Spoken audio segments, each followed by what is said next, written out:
जय का नारा है, जय जोहर का नारा है, भारत देश हमारा है। मित्रों, आज ये भारत देश की मध्य प्रदेश की भूमि पर एक पवित्र भूमि है। ये भूमि पर हमें पैर रखने का आज जो मौका मिला है वो कौन से योगानुयोग से हुआ है, वो योग को लेकर हम यहाँ पधारे हैं। हम लोग आज जो नीलेश भाई खराड़ी है उनको जो जिला बदल किया गया था और उनका जो फिर से घर वापसी का समय आया है, तो उसी मौके पर हम लोग यहाँ पधारे हैं। और हम लोग आदिवासी हैं, ये देश का मालिक है, ये सब लोग बोलते हैं, लेकिन बिना आधार बिना पुरावा के कोई मानने को तैयार नहीं रहते हैं। तो हमारा आदिवासी होने का नेचुरली कुदरती एविडेंस है, और वो एविडेंस मैं आज तो कुछ लेके नहीं आया हूँ, लेकिन फिर से जब ये भूमि पर पधारूंगा तभी लेके आऊँगा, सबको दिखाऊंगा कि ये भूमि पूरा विश्व आदिवासी का है। मित्रों, आदिवासी पूरे विश्व में जीव मात्र है। ऐसा नहीं कि हम लोग ही आदिवासी हैं। पूरे विश्व में सृष्टि का जब सर्जन हुआ तभी से आदिवासी का सर्जन हुआ है, लेकिन उनमें जो बिन आदिवासी का प्रावधान हुआ वो कैसे हुआ, उनकी शुरुआत कैसे हुई, वो समझने योग्य है। आज यहाँ धरती पर दो चीज है, एक जुडिशरी और नॉन जुडिशरी। अंग्रेजी भाषा में उनको बोलते हैं जुडिशरी का मतलब झूठा बनावटी, और नॉन जुडिशरी का मतलब होता है नेचुरल कुदरती। ये हमारा जो आदिवासी परिवार है जो यहाँ एकत्रित हुए हैं, ये सब हमारा आदिवासी परिवार है, ये नेचुरल परिवार है, ये इंडिया नॉन जुडिशियल मिला है। तो जो ये है तो इंडिया नॉन जुडिशियल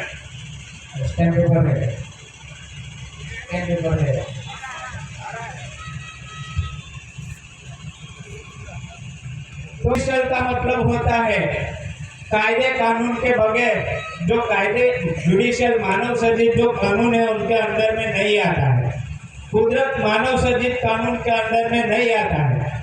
तो हम नेचुरल कम्युनिटी है, हमारा समाज नेचुरल है, तो हमें ये जुडिशरी कायदे कानून नहीं लगते। क्यों? कि हम ये मिट्टी के, ये भूमि के मूल बीज डीएनए है, यहाँ की मूल मिट्टी के मूल परिवार के मूल बीज है। ये सभी परिवारों ने कभी भी कहीं भी ये देश मूल बीज छोड़ के, ये देश छोड़ के किधर भी गए नहीं है। तो ये मूल मिट्टी मूल बीज के वारिस है, उनको बोला जाता है एसी। एसी का मतलब होता है एंटी क्राइस्ट। ईस्वीसन पूर्व का जब से सृष्टि का सर्जन हुआ उसी टाइम से ये हमारा जो मूल बीज परिवार चला आ रहा है, वो मूल बीज को देसी बीज बोलते हैं। तो ये जो है मूल बीज आदिवासी, उनका एविडेंस है हमारे पास।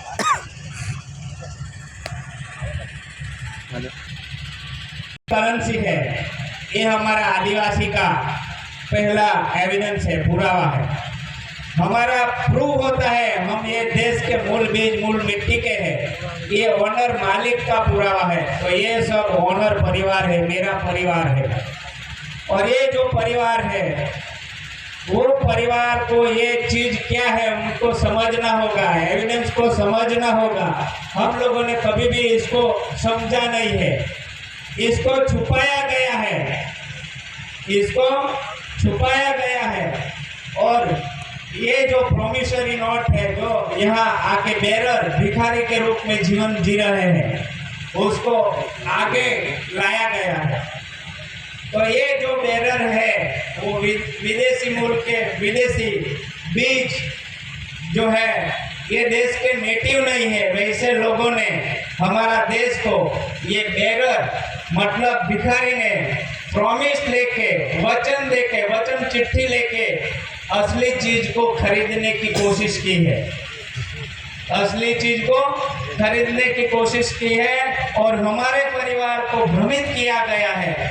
जो असल व्यवहार है असल है उसको छुपाया गया है। मैं नहीं बोल रहा, लेकिन ये दो में दो चीज अलग अलग है।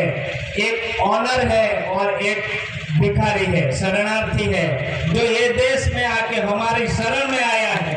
और वो शरण में आने वाला अपनी जुडिशियरी मतलब झूठा विकास जो कुदरत विरोधी है, प्रपंच है, कपटी है, छल कपटी है, बनावटी है, वैसी सरकार बन के हमारे पास क्या लिया? मतदान लिया। क्या लिया? मतदान। मतदान के रूप में ट्रांसफर ऑफ पावर 1947 में ब्रिटिश गवर्नमेंट ने जो दिया था तो हमारे मूल परिवार को नहीं दिया था, वो बाहर से आई हुई प्रजा को दिया गया था और उनको समझाया गया था। इन लोगों को छतरपिंडी चीटिंग करके उनको बोलो तुम लोग हमको मतदान दो, हम तुम्हारी सेवा करेंगे, हम तुम्हारी सेवा में उपलब्ध होंगे और जो प्रदेश है, राज्य है, वहाँ पे हमारा संचालन रहेगा। हम लोग आपके परिवार को व्यवस्था पहुँचाएंगे। क्या आज का OIGS परिवार मतलब जो वहीवटी सरकार का नौकर है, हमारे परिवार को क्या सेवाएं सच में दे रहे हैं? क्या आप लोगों ने देखा? वो लोग अपनी सेवा में है, कलेक्टर हो, मामलतदार हो, TDO हो, DDO हो, कोई भी हो, राष्ट्रपति हो, हमारी सेवा में है। लेकिन वो लोग आज साहेब बन के बैठे हैं, हमारे भी साहेब हुए हैं, वो खुद पगार लेते हैं, भाड़ा भत्ता लेते हैं, फिर भी मालिक बन के बैठे हैं और ऑनर परिवार से बगैर पूछे उनकी संपत्ति छीनी जा रही है। क्यों छीनी जा रही है मालूम है आप लोगों को? हम लोग अपना जो पावर ऑफ अटर्नी है वो मतदान के रूप में अपना कुदरती नेचुरली पावर ऑफ अटर्नी दे देते हैं, इसलिए वो अपना वहीवट करते हैं और उसी के वजह से हमारा शोषण हो रहा है। हम क्यों अपना कुदरती पावर इन लोगों को दे दे? हमारा पावर हमारे खुद के पास रहने दो, हम खुद चलाएंगे अपना घर और अपनी धन संपत्ति को हम देखेंगे। क्यों हमें दूसरों की जरूरत पड़ी? क्या नहीं चला सकते हमारा घर? हम लोग अपना घर हम लोग नहीं चला सकते? हम लोग राजा के परिवार नहीं है, राजा रानी के परिवार नहीं है। कभी ये जो ताज है, मैं नहीं बोल रहा हूँ, ये ताज है, उनका एविडेंस है ब्रिटिश गवर्नमेंट का। तो ये ताज है, ये माता और पिता की कन्या योग की भूमि का ताज है। तो ये दिखा रहा है राजा रानी का ताज है। तो अपने देश में क्या चल रहा है? लोकशाही डेमोक्रेसी। क्या चल रहा है? लोकशाही डेमोक्रेसी। लोकशाही डेमोक्रेसी माफ करना, ये आज मैं बोलते जाऊंगा क्योंकि विभत्स लगेगा, सबको विभत्स लगेगा, लेकिन लोकशाही का मतलब समझे हो क्या? कोई लोकशाही डेमोक्रेसी का मतलब समझे क्या? लोकशाही डेमोक्रेसी का कोई भी एविडेंस नहीं है। आज हमारे पास एविडेंस है गवर्नमेंट ऑफ इंडिया, भारत सरकार का। ये ताज जो है उनको चलाने वाली गवर्नमेंट ऑफ इंडिया, ऐसी भारत सरकार है। तो ये ताज में गवर्नमेंट ऑफ इंडिया लिखा है। ये ताज को चलाने वाला कौन है? ये आकाश और ये धरती, ये हमारे पिता और ये हमारी माता है। हम सब एक परिवार के हैं। हमारा ये परिवार का ये धन संपत्ति है, कुदरती नेचुरली है। उनको ये लोग लोकशाही डेमोक्रेसी से सीख रहे हैं। क्या है लोकशाही डेमोक्रेसी? समझे मैं क्या बोल रहा हूँ? नहीं समझे तो अभी उनको विस्तृत रूप से समझाता हूँ। लोकशाही डेमोक्रेसी का मतलब होता है हमारे घर में हमारी घरवाली हमारा कहा नहीं सुनती और दूसरों का कहा सुनती है, उनका नाम लोकशाही डेमोक्रेसी। समझ में आया? लोकशाही डेमोक्रेसी हमारे घर में लोगों का राज चलता है, हमारे परिवार का। क्या हम लोग कायर हैं? क्या हम लोग कायर हैं? हम लोग अपना घर संभाल नहीं सकते? हमारा घर हम लोग चला नहीं सकते? चला सकते हैं ना? हमारा घर खुद चला सकते हैं ना? मेहनत पसीना करके हम खेती खेल सकते हैं ना? तो हमारी खेती दूसरों के हाथ में क्यों जाने दे? ये हमारा हक अधिकार है, नॉन जुडिशियरी नेचुरली। तो ये देश लीज एग्रीमेंट 1947 ब्रिटिश गवर्नमेंट जब ये देश को छोड़ के चली गई तो ट्रांसफर ऑफ पावर ये लोकशाही डेमोक्रेसी के हाथ में देके गए, दूसरों के हाथ में देके गए। लेकिन 1870 से लेकर 1969 तक जो 99 साल का लीज एग्रीमेंट था वो 1969 में खत्म हो चुका है। 1950 में जो कॉन्स्टिट्यूशन लिखा गया, अमल में लाया गया, वो ओनली फॉर 19 ईयर्स 19 साल के लिए ही था, मात्र 19 साल के लिए ही था। कॉन्स्टिट्यूशन भी खत्म हो गया, लेकिन जो हमारे परिवार के लिए अनुसूची 5 और 6 का प्रावधान रखा गया, उनका भी 1951 से और 1969 तक अमल नहीं किया गया। जब ये लीज एग्रीमेंट खत्म होता है तो ये देश का जो कानूनी कार्यवाही के मुताबिक ये जुडिशियली गवर्नमेंट जो है उनका लीज एग्रीमेंट, सनद, शरणार्थी डेमोक्रेसी ये सब खत्म हो जाता है 1969 में। गवर्नमेंट ऑर्डर 4 में 1969।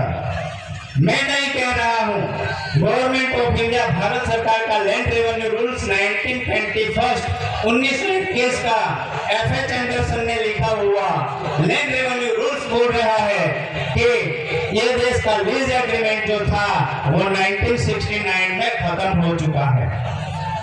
तो ब्रिटिश गवर्नमेंट ने जो यहाँ व्यवस्था की गई है वो हमारे लिए की थी, हमारी सेवा में की थी। तो ये सेवा हमारे लोगों के लिए होनी चाहिए थी, लेकिन नारे ना लगाए। आप आके बैठ जाए, बहुत बहुत स्वागत है आपका पूरी टीम का।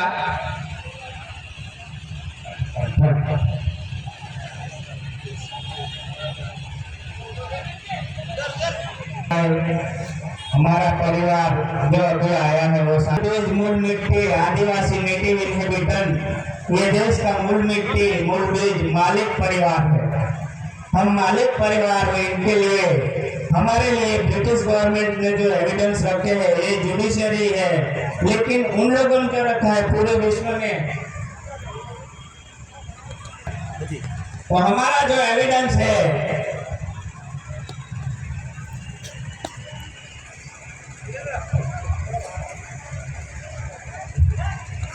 एविडेंस है, उसमें ये ताज का जो है ये नेचुरल ताज है। उनको गवर्नमेंट ऑफ इंडिया भारत सरकार के ब्रिटिश गवर्नमेंट के समय में जो छपा गया था, ये ताज के राउंड सर्कल में लिखा है गवर्नमेंट ऑफ इंडिया। मतलब ये ताज जो है वो पुरुष और स्त्री का गुप्त भाग्य का अंग है, ये सृष्टि का सृजनहार पिता का अंग है। और उसको चलाने वाला जो कंसरी है वो ये 1 रुपये करेंसी ऊपर रखी गया है। 2 गेहूं की कंटी माता और पिता के रूप में एक होते हैं दोनों। उनकी सालवारी दी गई है, उनका जन्म का प्रमाण पत्र होता है। सेटल भूमि दाखला है ये हमारा आदिवासियों का, और ये ब्रिटिश गवर्नमेंट ने रखा है, वो खुद ने लिखा है गवर्नमेंट ऑफ इंडिया भारत सरकार। ब्रिटिश गवर्नमेंट लंदन यूके से आई थी, जो उनका इतना यहाँ राज चलता था, सुबह से लेकर शाम तक उनका राज रहता था, फिर भी उन्होंने लिखा government of India, GRI, George's act of India. तो ये ब्रिटिश गवर्नमेंट ने जो अपना ये एविडेंस रखा है, वो ताज जो है उनको चलाने वाला पंच तत्व है। कौन सा है? पंच तत्व, जो कंपल्सरी है। हम सुबह से लेकर शाम तक खेत में जो हल जोतते हैं, खेती करते हैं, उनसे जो आता है उसी से ये हमारा ताज चलता है, हमारा रूलिंग ऑफ बॉडी चलता है, ये सृष्टि का जीवन व्यवहार चलता है। ये सृष्टि का जो जीवन व्यवहार चलता है वो चलाने वाला, परिश्रम करने वाला, जो खेती खेलेगा वो खेत होगा। तो उसके क्रेडिट ये आदिवासी के नाम पर है। तो गवर्नमेंट ऑफ इंडिया, भारत सरकार, उनका 1 रुपये करेंसी को अभी छुपाया जा रहा है, उनको सामने नहीं लाया जा रहा है कि ये मालिक है। क्योंकि मालिक बोलने जाएगा, उसका लीज एग्रीमेंट, भाड़ा करार पूरा खत्म हो चुका है, तो वो छोड़ के उनको देश छोड़ के जाना पड़ेगा। ये कुदरती परिवर्तन है, ये मेरा परिवर्तन नहीं है। कुदरत अभी रूठी है। मैंने गवर्नमेंट ऑफ इंडिया, भारत सरकार की ओर से सेंट्रल गवर्नमेंट, राष्ट्रपति मोदी सरकार और सुप्रीम कोर्ट, इलेक्शन कमीशन सबको लिख दिया है और लिख के भेज भी दिया हूँ, फिर भी वो लोग चुप है। हाँ, ठीक। तो मैंने लिख दिया है उन लोगों को कि stop it election in India. Election commission को लिख दिया हूँ 2022 में 14 अक्टूबर को मैंने लिख दिया था, फिर भी इन लोगों ने इलेक्शन चालू रखा है। समझ लो, इन लोगों का वहीवटी संधि अधिकारियों, या तो इलेक्शन का समय भी, अवधि भी पूर्ण हो चुका है, इन लोगों का इलेक्शन करने का भी समय पूर्ण है। समझो 2014 में जब यहाँ सरकार बदली, बीजेपी सरकार आई, इलेक्शन हुआ, सभी पार्टियां हमें आदिवासियों को, मालिक परिवार को गुमराह करती है, बोलती है हम लोग आपके खाते में 15-15 लाख रुपया भेज देंगे, आपका मतदान वोटिंग हमें दीजिए। तो हम लोगों ने सबने अपना वोट दे दिया। मतलब क्या वोट देके क्या किया मालूम है? वोट देके आप लोगों ने खुद का पावर ऑफ एटर्नी, जिंदगी जीने का हक और अधिकार, कुदरती नेचुरली था वो दे दिया। उसी के वजह से वो लोग अभी यहाँ वहीवट कर रहे हैं। हम लोगों ने गलती किया है, फिर भी जुडिशियरी डिपार्टमेंट का कायदा कानून ये कहता है किसी से चीटिंग करके पावर ऑफ एटर्नी लेना एक गुनाह है। इन लोगों ने गुनाह किया है और कर रहे हैं, अभी भी कर रहे हैं, क्योंकि हमें बताए बिना, हमें समझाए बिना हमारा पावर ऑफ एटर्नी मतदान के रूप में लेके ये लोग गैर कानूनी वहीवट कर रहे हैं। समझ लेना, अभी हमें क्या करना है, इनको वहीवट देना है या नहीं देना है, हमें खुद को वहीवट करना है। तो हमें अभी यही लड़ाई में आगे जाना है, हमें एविडेंस से लड़ना है, किसी से तलवार, हथियार, दारू गोला कुछ नहीं लेना है। हमें विश्व शांति विश्व में लानी है। तो विश्व शांति के लिए हमें अपने जैसे जो ये विलेज भाई घराड़ी है, ऐसे युवा वर्ग है, जो क्रांतिकारी लोग हैं, उन लोगों को हमें साथ में रह के, हमें सब परिवार को एक साथ रह के हमारे परिवार को बचाना है। और एक और टकोर मेरी ओर से मैं करता हूँ, हम सब परिवार खाने पीने से बचे, खाने पीने से बचे। याद रखे, मैं ये नहीं बोल रहा हूँ कि मच्छी मटन, ये नहीं, सभी चीज में हम खाने पीने से बचे। हमें जहर दिया जा रहा है, हमारी सेवा के लिए हमें जहर दिया जा रहा है। समझ लो, इन लोगों ने कुदरत के विरुद्ध में लड़ाई जारी किया है। हम कुदरत की ओर से हैं, तो हमें कुदरत की ओर से कुदरत का विकास करना है, तो कुदरत की प्रकृति को बचाना है। याद रखो, कुदरती की प्रकृति को बचाएंगे तो हमारी ये पीढ़ी यहाँ युगों युगों तक रहेगी। जय जोहार, जय आदिवासी।